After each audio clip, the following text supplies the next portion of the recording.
The Lord has a confirmational word for some of you guys today who consider yourselves rich. And this must be heard with the Spirit of the Lord.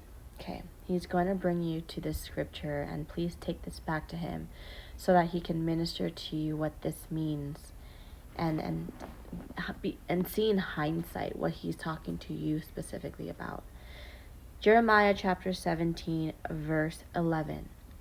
As a partridge that broods, but does not hatch, so is he who gets riches, but not by right. It will leave him in the midst of his days, and at his end he will be a fool.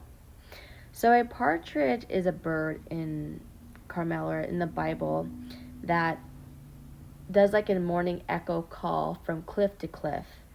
And it echoes, right? But instead of it echoing, it's sitting on the call that he has. Okay, he's sitting on the call that he has. And that call never comes to fruition. It never gets accepted. It never gets to a point where you're taking the call God has been giving you. But instead, you're focused on the riches.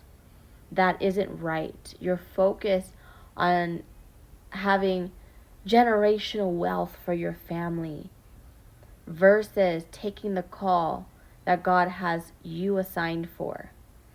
And when you go around telling people how you are a kingdom financier, how you do this for God, how you're like this for God, that for God, but yet you're sitting on the call and everything that is in the material is not honorable to God, then this in the end will cause you to be a fool.